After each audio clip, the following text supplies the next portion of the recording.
สบายดีมื้อนี้อ้ายสิมาอธิบายเวียกบ้านบทที่2เวียกที่2เนาะเนื่องจากอ้ายส่งให้พวกน้องทราบจึงอนุญาตให้พวกน้องแต้มแต่รูปเดียวหรือล็อกเดียวเนาะแต่ในคลิปนี้อ้ายสิอธิบายเวียกบ้านบล็อกที่1ก็คือตัวนี้ว่าทบิดเฮาสิแต้มจังใดตามหัวบทที่ได้ให้เนาะก็คือเวียกตัวที่1การแอมฝาทางนอนนี่แต้มในมาตราส่วน1:10และการที่เฮาสิแต้มได้เนาะก็คือเฮาต้องเบิ่งก่อนว่าสิ่งที่เฮาสิแต้มนะมันมีจักวัตถุและในที่นี้อ้ายสิได้ยกรูป3มิติให้พวกน้องเบิ่งเพื่อความเข้าใจก็คือเนาะกลับไปบทเรียนเก่าที่อ้ายเคยเอาให้ก็คือไม้พวกนี้วัตถุที่1ที่พวกน้องสิเห็นก็คือ1เสาวัตถุที่2ที่พวกน้องเห็นก็คือไม้เส้นฝาเป็นรวงตั้งตัวที่2ก็คือไม้เส้นฝาทางนอนตัวที่2ตัวที่3คือไม้แป้นแอมก็คือเป็นไม้แป้นที่มายึดใส่ไม้เส้นฝาตัวที่4คือไม้แป้นปูคือทางตัวนี้ให้พวกน้องจือวัตถุเหล่านี้เด้อ1เสาไม้2ไม้เส้นนี่แม่นทางตั้งและก็ทางนอน3ไม้แป้นแอมฝา4ไม้แป้นปูกลับมาเวียกที่เฮาสิแต้มเนาะเพิ่นได้กำหนดว่าทำอิฐไม้แป้นเสาไม้ขนาด20คูณ20เซนในมาตราส่วน1:10ก็คือ2เซนวัตถุแรกที่น้องสิแต้มก็คือเสาไม้ตัวนี้ก่อนเมื่อแต้มเสาไม้ตัวนี้แล้วเนาะปกติแล้วเฮาสิมีตัววัตถุที่2คือไม้เส้นฝาทางตั้งขนาด4คูณ860 4ก็คือรวงตั้ง8ก็คือรวงนอนเป็นไม้4คูณ8ก็คือน้องแต้มจากจุดนี้มาหาจุดนี้มาหาจุดนี้ฝาทั้งข้างก็เส้นเดียวกันต่อมาวัตถุที่3ไม้เส้นฝาทางนอนมีขนาดเท่ากันกับไม้เส้นฝาทางตั้งแต่ว่าเฮาสิสังเกตเบิ่งบ่เห็นเฮาสังเกตเห็นแต่ตัวนี้แต่ว่าตัวนี้เฮาสังเกตเห็นดวงด้านข้างยาวไปคือสมมุติเพิ่นเขียนว่าไม้เส้นฝาทางตั้งมีขนาด4เนาะ4คูณให้860ตัวนี้หมายถึงว่าระยะห่างแต่เม็ดนี้หาเม็ดนี้ห่างกัน60เซน60เซนในมาตราส่วน1:10ก็คือเท่ากับ6เซน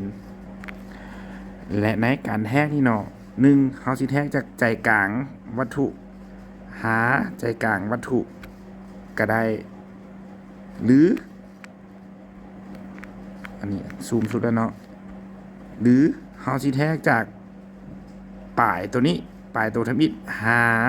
ปลายตัวทำอิฐก็ได้หรือเฮาสิแทกแต่ตัวที่2หาตัวที่2ก็ได้ก็คือกันขั้นตอนที่3วัตถุที่3ที่น้องจะแต้มก็คือไม้เส้นฝาทางนอนก็คือไม้ตัวนี้ขีดมายาวๆเลยส่วนวัตถุที่4ที่พวกน้องสิแต้มก็คือไม้เส้นฝาทางนอนก็คือที่เป็นไม้แป้นเนาะตัวที่เฮาแต้มเป็นตัวที่1เป็นตัวนี้ตัวที่2ตัวที่3ตัวที่4มันไม้แป้นแอม 1.5 คูณ20คูณ300หา400 1.5 เป็นความหนา 20เป็นความกว้าง3หา400มาถึง3หา4เมตรแม่นความยาวของไม้แป้นแอมเนาะแล้วเฮากลับมาเบิ่งที่แผ่นผังที่เฮาสิแต้มวัตถุไม้แป้นแอมแมนตัวนี้ที่เอามาติดใส่กับบอลหัวเสาไอ้บ่ได้ไม้บิ๊กเถื่อขอโทษหลายๆมันมาติดใส่กับหัวเสาตัวนี้มันไม้แป้นแอมที่พาดใส่ไม้เส้นฝาขนาดความหนาแมน2ขออภัยเนาะบ่แมน1.5 ไม้แป้นแอมความหนาของมันขีดเส้นก้อนขีดเส้นที่2ยาวกว้าง20ก็คือ2เซนยาว3หา4เมตรหลังจากนั้นที่เฮาแต้มไม้แป้นแอมแล้วเฮาก็ได้กลับมาแต้มไม้แป้นปูก็คือเริ่มจากเดียมเสาที่เฮาได้ขีดแล้วไม้แป้นปูมันเขียนว่าขนาดความหนา 2.5 ความกว้าง2.5 ความหนาแม่นเฮาเบิ่งบ่เห็นเฮาเห็นความกว้างแม่นก็คือ2เซนเฮาแทกแต่จุดนี้ขีดมาหาจุดนี้2เซนจากจุดนี้หาจุดนี้ก็2เซนจุดนี้หาจุดนี้ก็2เซนจุดนี้หาจุดนี้ก็2เซนสรุปแล้วเนาะการแต้มฮูมทมิตก็คือแต้มตามวัตถุที่อ้ายนำเสนอไปตัวที่1วัตถุที่น้องจะแต้มจะต้องแม่นเสาไม้ขนาด20คูณ20เซนในมาตราส่วน1:10ก็คือ2เซนวัตถุที่2คือไม้เส้นฝาทางตั้งตัวนี้วัตถุที่3ไม้เส้นฝาทางนอนตัวที่4แต้มไม้แป้นแอมก็คือขอบตัวนี้แล้ววัตถุที่5แต้มไม้แป้นปูที่หลายคนบ่เข้าใจบ่เป็นหยังเนาะเพราะว่าอ้ายเองบ่ได้อธิบายตอนอ้ายไปมอบเวียกในมื้อนั้นอ้ายก็ขาแต่ว่าสิได้มาขออธิบายมื้อนี้เนาะคือตัวอย่างเนาะวัตถุที่1ที่เฮาสิได้แต้มก็คือเสา20คูณ20วัตถุที่2ที่เฮาสิได้แต้มไม้วัตถุที่2ที่เฮาสิแต้มแม่นไม้เส้นฝาลวงตั้ง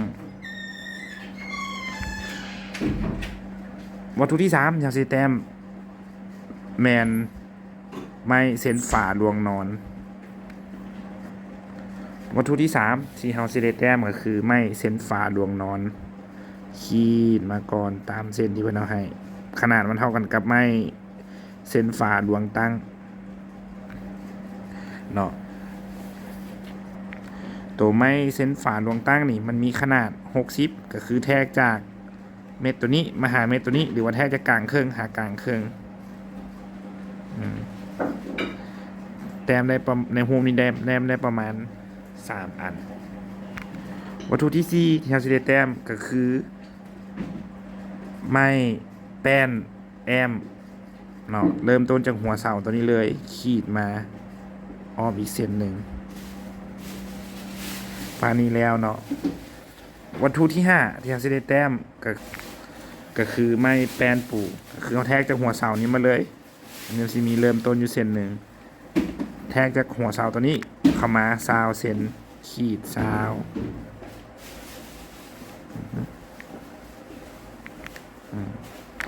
เมื่อแต้มมาฮอดนี้แล้วเนาะเฮาแต้มลวงตั้งกันละแล้วลวงนอนเด้เฮ็ดคือกันแทกใหม่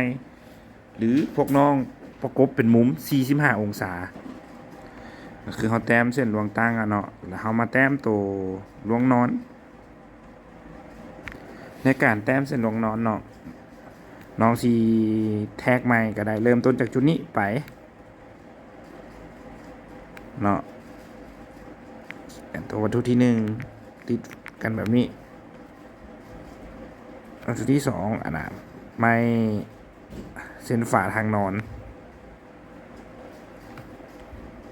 ไม้เส้นฝาทางตั้ง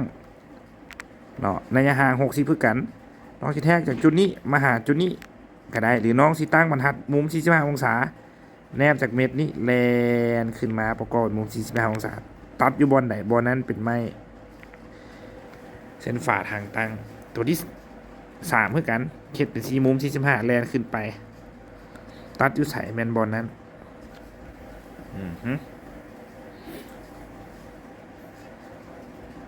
ไม่เป็นเนาะไม่เป็นแอม